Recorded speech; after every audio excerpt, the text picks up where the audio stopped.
respected sir, Mansoor sir, and all the teachers and all my dear students and parents, Assalamu alaikum, very good evening.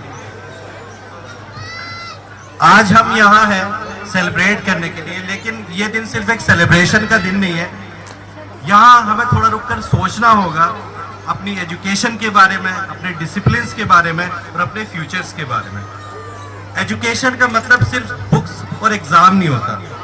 Education system ऐसा होना चाहिए जो बच्चे में एक बहुत ही बेहतरीन माइंडसेट डेवलप करे. माइंडसेट ऐसा कि बच्चा हर एक परेशानी से लड़ने के लिए तैयार हो.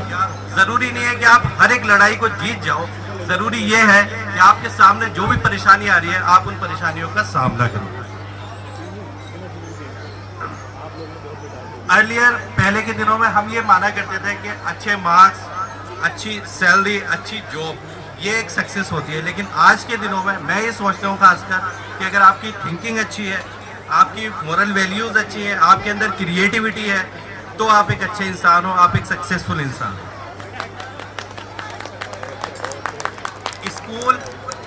स्कूल और क्लासरूम सिर्फ हमें आंसर्स करना नहीं सिखाते, ये हमें सोचना सिखाता है. और मैथमेटिक्स में, खासकर कैलकुलस में हम ये पढ़ते हैं कि एक ही प्रॉब्लम के एक से ज़्यादा कई सारे सही सॉल्यूशन हो सकते हैं. तो अगर आपके सामने कोई परेशानी है और आपको लग रहा है कि ये वाला काम ठीक से नहीं हो पा रहा और मेरा फर्स्ट सॉल्यूशन फेल हो गया, तो इसका मतलब ये नहीं है कि आपका रास्ता बंद हो गया. इसका मतलब ये है कि आपको दूसरे रास्तों की तरफ देखना चाहिए.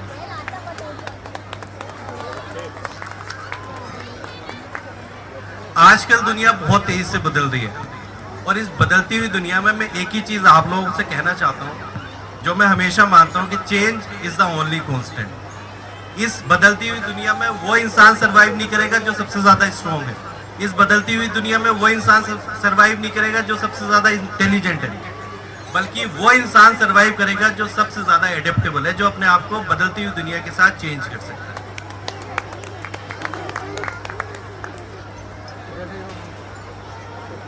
और इस एडेप्टेबिलिटी और ग्रोथ के बीच का जो ब्रिज है उसको हम डिसिप्लिन कहते हैं.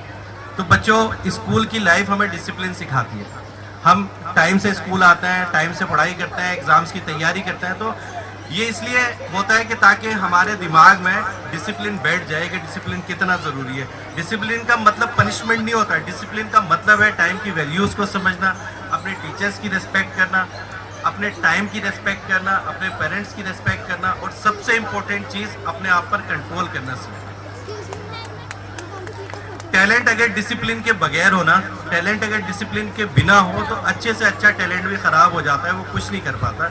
लेकिन अगर आप डिसिप्लिन्ड हैं, तो अगर आप कम टैलेंटेड भी हैं तो आप बहुत अच्छा अपनी लाइफ में कर जाओगे.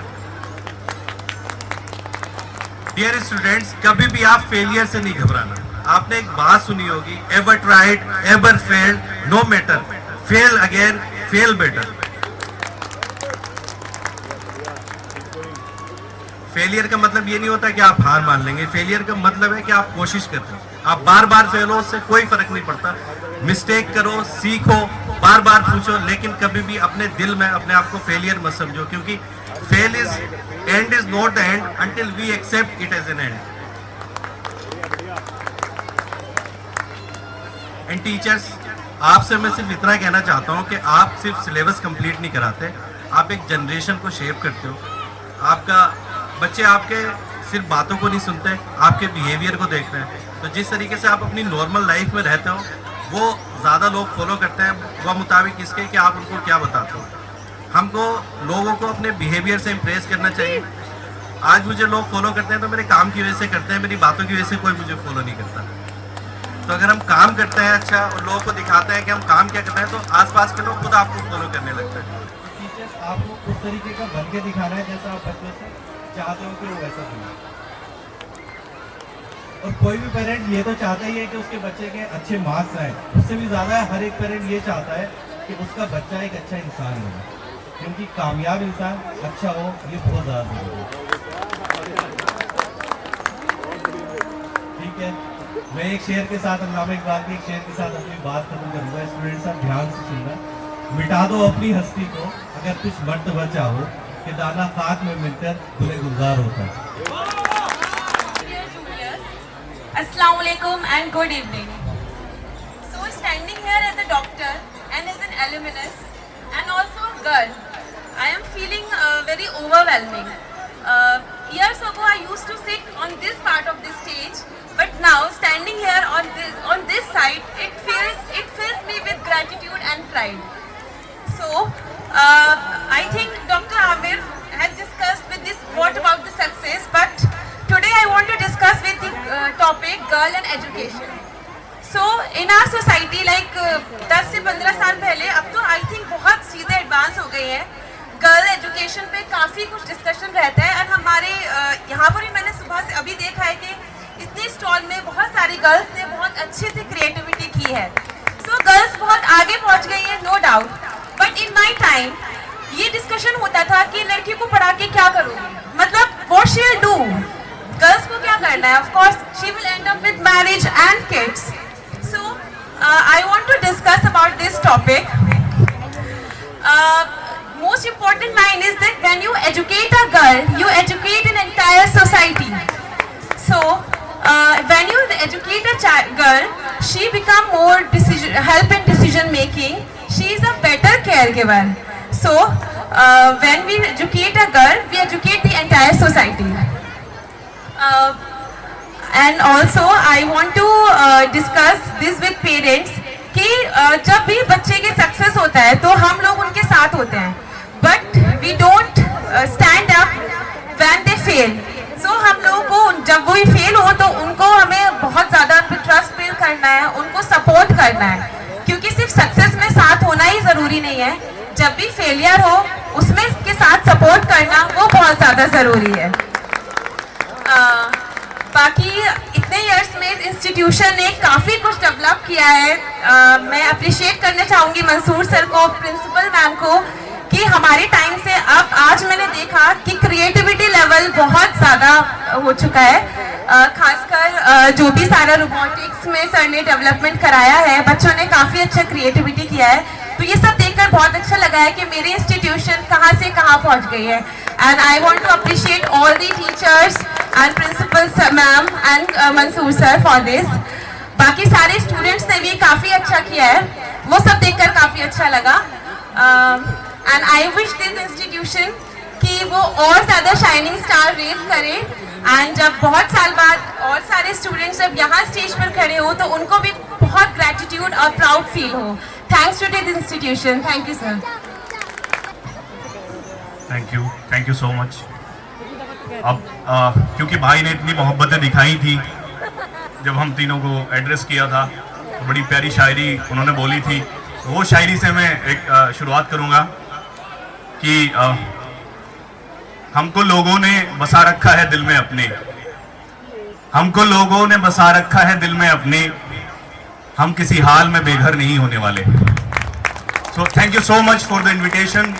रिस्पेक्टेड टीचर्स, जो फैकल्टी जो अरेंजमेंट यहाँ किया है, हम लोग आए और सारा कुछ जो देखा है, जो टैलेंट यहाँ देखा है, लाइक वो देखकर हम बता सकते हैं कि इतनी मेहनतें की गई हैं. और टैलेंट जो एक आ रहा है, जो देखने को मिल रहा है ना आजकल छोटे बच्चे में भी, वो टैलेंट अभी यहाँ देखा है हमने आकर. और वो कह सकते हैं कि फ्यूचर कुछ अलग ही होने वाला है, क्योंकि बच्चों ने क्या क्या ही छोटे छोटे बच्चों ने दिमाग लगाए हुए हैं जो हम सोच भी नहीं सकते थे उस एज में, वो दिमाग इन्होंने लगाए हुए हैं.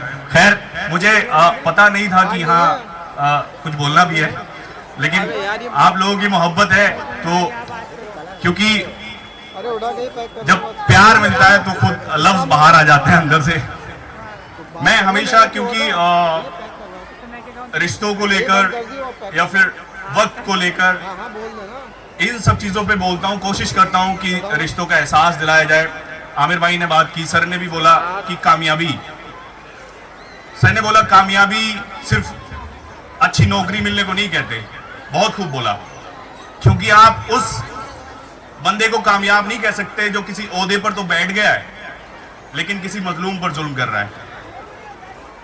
वो अपने ओहदे पर बैठकर उसका हक नहीं दे रहा लोगों को जो देना चाहिए. आप किसी अच्छी नौकरी के साथ साथ अच्छी वैल्यूज को भी साथ लेकर चलें, जो सिखाई गई होती हैं. आपके माँ बाप अगर उनको प्रायोरिटी देंगे, यहाँ पे बहुत सारे पेरेंट्स बैठे हैं, वो अपने बच्चों को प्रायोरिटी दें. नौकरी सब कुछ नहीं होती, पैसा भी सब कुछ नहीं होता, वो लोग अक्सर जीत जाते हैं। भले से हमें लगते हैं कि वो हारे हुए हैं, लेकिन वो लोग अक्सर जीत जाते हैं जो इन सबको प्रायोरिटी नहीं देते। ये एहसास करने वाली बात है। सारे एहसासात जो हमारे दिलों के अंदर होते हैं जब हम रिश्तों का एहसास करते हैं। यहाँ पे बहुत सारी माएँ बैठी हैं। मैं क्या, यहाँ पे सभी लोग अपनी माओं से बड़ी मोहब्बत करते हैं। मैं माओं पे इसलिए ज्यादा बोलता हूँ क्योंकि मुझे और भी माएँ मिलती हैं, वो भी कहती हैं बेटा एक शानदार बेटा है तू मेरा भी बेटा है। तो बहुत सारी माओं की दुआएं मुझे मिलती हैं। तो बहुत बढ़िया सर। मैंने एक शायरी लिखी थी माँ के, क्योंकि ऐसा अफसोस होता है ना, आजकल सोशल मीडिया का दौर है और हमें देखने को मिलता है क्या क्या हाल, क्या ही नहीं कर रहे हैं बच्चे अपने माँ बाप के साथ। ऐसे ऐसे केसेस आ रहे हैं कि बच्चों के पास दौलत की कमी नहीं है लेकिन फिर भी माँ बाप परेशान हैं, उनको रोटियां नहीं मिल रही हैं। उसी पर मैंने 4 लाइनें लिखी थी माँ के लिए। मैं उम्मीद करता हूं, क्योंकि माँ के लिए बोल रहा हूं तो सबको पसंद आएगी कि अपनी ख्वाहिश अपने अरमान भी दे देती है। और ये जितनी माएँ हैं वो अच्छे से जानती होंगी। आजकल के छोटे छोटे बच्चों को भी 1-1 घंटे लेकर बैठना पड़ता है खाना खिलाने के लिए। अपनी ख्वाहिश अपने अरमान भी दे देती है, अपने सपनों का वो जहान भी दे देती है। और कुछ औलादें मैं दुआ करता हूं कि अल्लाह पाक उनके दिलों में ऐसे रहम डाले। कम से कम माँ बाप के साथ तो बुरा ना किया करे लोग, ऐसे रहम डाले कि जिन्होंने पाला है, जिन्होंने बड़ा किया है, जिन्होंने जुबान, जिनकी वजह से खुदा ने जुबान दी है, उस जुबान को तो उन लोगों पे नहीं चलाना चाहिए ना। उन्हीं लोगों पर आजमाते हैं आजकल के लोग। तो अपनी ख्वाहिश अपने अरमान भी दे देती है, अपने सपनों का वो जहान भी दे देती है। और कुछ जालिम बोलूंगा मैं, जो अपने माँ बाप पर जुल्म करते हैं वो जालिम ही होते हैं। कुछ जालिम औलादें उस माँ को 2 वक्त की रोटी नहीं दे पाती जो अपने बच्चों के लिए जान भी दे देती है। ये इनका एहसास करना बड़ा जरूरी है। ये जो आप देख रहे हैं इधर जो बैठे हैं, ये सब माँ की दुआएं हैं। माँ की दुआओं में बड़ा असर होता है। आप इस बात को, जो स्पेशली बच्चे जो सुन रहे हैं, उसका प्रैक्टिकल आपके सामने खड़े हुए हैं। ये सब प्रैक्टिकल्स हैं, ये माँ की दुआएं हैं। पता नहीं कैसी कैसी मुश्किलों से निकलकर कहां से हम आपके सामने खड़े हुए हैं। और बहुत सारे मंजर ऐसे आए हैं जहां पर ऐसा लगा है कि नहीं होगा, लेकिन फिर माँ ने दुआ दी है ना कि बेटा जाओ कामयाबी मिलेगी, तो फिर मिल गई है। पता नहीं कहां से क्या रास्ता बना, लेकिन मिल गई है। तो रिश्तों का ख्याल रखना है। आप अपने माँ बाप का ख्याल रखेंगे, कहीं नहीं, आपको कहने की जरूरत नहीं पड़ेगी, आपको बहुत दूर जाकर दुआएं कराने की जरूरत नहीं पड़ेगी। आपके घर में जो माँ बैठी है ना, उसका दिल खुश करके उसकी दुआएं लीजिए। कामयाबी की सीढ़ी वहीं से जाती है। और हम लोग सोच लेते हैं कि नहीं, वहां से दुआ जाएंगे, वहां जाके हम इबादत करेंगे। बहुत अच्छी बात है, आप करो, लेकिन अगर वहां आप जा रहे हो ना, तो आपकी माँ नाराज नहीं होनी चाहिए। आपकी माँ को राजी करके तब जाओ, क्योंकि अगर माँ नाराज है तो फिर कहीं भी चले जाओ दुनिया के कोनों में, कहीं दुआ कबूल नहीं होनी है। और वो दुआएं आपको कहाँ ले जाएंगी अगर माँ बाप को आप साथ लेकर चलोगे। असल कामयाबी की तरफ आ जाओ। स्पेशली मैं बच्चों के लिए बोलता हूँ कि वक्त बड़ा जरूरी है। ये वक्त है ना, सीखने वाला वक्त है। ये ऐसी एज है कि आप सही और गलत डायरेक्शन में जाते हो। अच्छे दोस्त बनाओ, ऐसे दोस्त जो आपको कामयाबी की साइड ले जाएं, आपके परिवार से दूर ना लेके जाएं। वक्त बड़ा जरूरी है। इसलिए मैं कहता हूँ, एक पुरानी फिल्मों में क्या होता था कि किसी को गोली लगी, किसी विलेन या हीरो को गोली लगती थी, एम्बुलेंस आती थी और ऑपरेशन थिएटर में जाते थे। फिर वो दरवाजा बंद होता था, लाइट जलती थी, कुछ देर वेट करते थे, फिर डॉक्टर बाहर निकल के कहते थे कि सॉरी हम नहीं बचा पाए। तो वो क्या था, फिर अगला सेंटेंस जो बोलते थे, सबको पता होगा वो, कि आप अगर थोड़ी वक्त पहले ले आते तो हम बचा लेते। ये बहुत हमने देखा है सबने। तो आपको क्या लगता था कि उन लोगों को किसने मारा है? गोली ने नहीं, उनको वक्त ने मारा है। तो वक्त मार देता है। वक्त बड़ा जरूरी है। ये वक्त अभी आप अच्छा अगर उसका यूज कर लोगे, सही से यूटिलाइज कर लोगे कहीं, तो फिर ये वक्त आपको बादशाह बना देगा। और आप रहमदिली रखिए, अपने सीने में रहमदिली रखिए दूसरों के लिए। आप किसी की मदद करते वक्त, किसी के काम आते वक्त, किसी को सहारा देते वक्त, किसी को खाना खिलाते वक्त धर्म जात कुछ मत देखिए, क्योंकि जो धर्म जात देखता है तो फिर वो रहमदिली नहीं होती। आप बिना धर्म देखे लोगों की मदद करिए। अपने इंसानियत, जो रहमदिली सीने में लोगों के होती है ना, आप ये सोचिए, जो रहमदिल इंसान सच में होगा, अगर कोई परेशानी में है तो क्या पहले उसका धर्म देखेगा? कोई अगर प्यासा तड़प रहा है तो पानी पिलाने से पहले उसका धर्म देखेगा? नहीं देखेगा। तो वो मत देखिए कौन किस धर्म से जात से ताल्लुक रखता है, आप अपनी इंसानियत को जिंदा रखिए बस। वो दुआएं लेना शुरू कर दीजिए जो लोग अपने आप आपको दें। एक तो हम कहते हैं कि भाई हमारे लिए दुआ करना, ये दुआएं एक तरह की दुआएं हो गई, लेकिन दूसरी दुआएं, हमने किसी भूखे को खाना खिला दिया, किसी ठंड से कांपते हुए को एक जैकेट पहना दी, किसी बूढ़े आदमी को रोड क्रॉस करा दिया। अब जो बदले में दुआएं मिलती है ना, वो कि बेटा जाओ, खुदा तुम्हें लंबी उम्र दे, खुदा तुम्हें कामयाबी दे, वो वाली दुआएं लेना शुरू कर दीजिए। और इसकी इन दुआओं लेने की कोई उम्र नहीं होती है। सारी दुआएं पैसे से नहीं ली जाती हैं। आप किसी के दिल को थोड़ी सी खुशी दे दीजिए, सुकून दे दीजिए, कोई दिलासा दे दीजिए, उसके चेहरे पे मुस्कुराहट ला दीजिए, ये भी एक बहुत बड़ा सदका बोलते हैं इसको। तो ये दुआएं लेना शुरू कर दीजिए। जब लोग आपको अपने आप खुद से दुआएं देना शुरू करेंगे, फिर आपके काम वहां से बनते चले जाएंगे जहां से आपको उम्मीद भी नहीं होगी। मैं यहाँ सभी का शुक्रगुजार हूँ। बहुत अच्छा अरेंजमेंट सर आपने कर रखा है माशाल्लाह। बच्चे और सब टीचर्स की मेहनत ये सभी को दिख रही है, मुझे बताने की जरूरत नहीं है। I really appreciate. और मैं स्कूल के फेट में पहली बार, तो थैंक यू सो मच ये सर जो आपने रिस्पेक्ट दी है। और आप लोग जो रिस्पेक्ट देते हो, भले से आपको लगता नहीं हो, लेकिन हम सब भी आपको इतनी रिस्पेक्ट देते हैं। आप जब जैसे हमको अपने दिलों में रखते हो, हम भी आपको ऐसे ही दिलों में रखते हैं। थैंक यू सो मच इन मोहब्बतों के लिए। अपनी इंसानियत को जिंदा रखिए, दूसरों के काम आते रहिए, क्योंकि जिंदगी जो अपने लिए तो जानवर भी आकर चले जाते हैं, इंसान वही होता है जो खुद के लिए जीने के साथ साथ दूसरों के भी काम आता रहे। Thank you so much. Thank you.